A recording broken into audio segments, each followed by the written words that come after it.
représentantes et représentants des associations de combattants, chers élèves du collège Pierre Alvisé, des lycées Henri Bergson et Jean Massé et leurs professeurs, mesdames, messieurs, chers amis, nous sommes aujourd'hui réunis au jour anniversaire de la libération du camp de Mauthausen pour célébrer la mémoire des républicaines et républicains espagnols qui ont résisté et combattu sur le sol français lors de la Seconde Guerre mondiale. Je tiens avant toute chose à remercier l'association 24 août 1944 qui est à l'initiative de la cérémonie d'aujourd'hui. Cette association mène depuis des années un travail précieux en archivant et faisant connaître la mémoire des hommes et des femmes exilés d'Espagne à cause de la dictature franquiste. Je suis fier que cette association ait trouvé sa place dans notre arrondissement, au 33 rue des Vignoles, et j'espère que nous serons amenés à travailler ensemble dans le futur. Autour de nous s'érigent de nombreuses stèles qui sont pour beaucoup le lieu de deuil des centaines de milliers de morts sans sépulture, victimes de l'extermination nazie.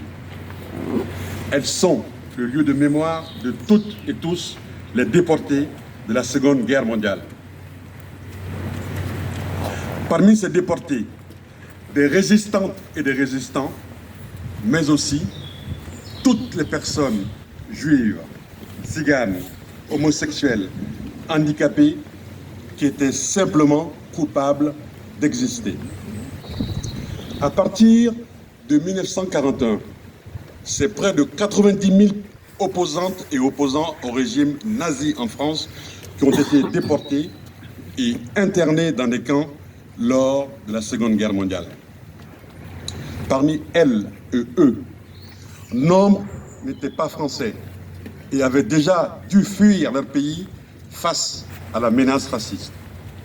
C'est le cas de près de 10 000 républicaines et républicains espagnols qui avaient quelques années auparavant fui Franco et qu'une stèle honore ici au Père-Lachaise. Je souhaite aujourd'hui souligner le parcours d'une de ces résistantes, Neus Catala. Elle avait fui l'Espagne en portant sous ses ailes 180 orphelines et orphelins et qui s'est ensuite engagée dans la résistance française avant d'être arrêtée, torturée et déportée à Ravensbrück après avoir été dénoncée par un voisin. Dans le camp, elle a continué la résistance en sabotant la fabrication des armes avec le commando féminin, un groupe de résistance dans le camp. À son retour en France, après la libération, elle a continué sa lutte clandestine contre Franco et fait vivre la mémoire des déportés de Ravensbrück. Une allée située entre le 20e et le 11e arrondissement honore aujourd'hui sa mémoire. Les républicaines et républicains espagnols ont joué un rôle essentiel dans la résistance française et plus particulièrement la résistance parisienne.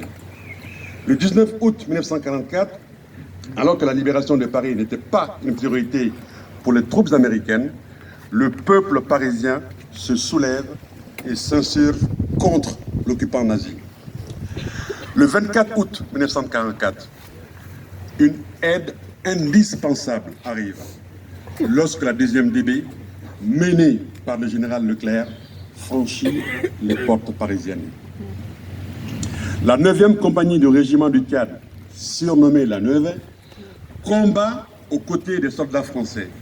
Sur les 160 hommes de cette compagnie, 146 étaient des républicains espagnols qui avaient fui en Afrique du Nord après la victoire de Franco en 1939.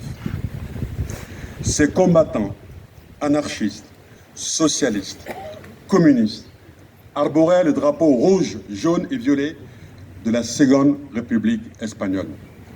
Leur participation à la libération de Paris est encore trop méconnue. Et je me réjouis que nous puissions aujourd'hui leur affirmer notre reconnaissance et célébrer leur mémoire. Je réitère mes remerciements à l'association 24 août 1944 pour l'organisation de cette cérémonie et je vais maintenant laisser la parole. Je vous remercie.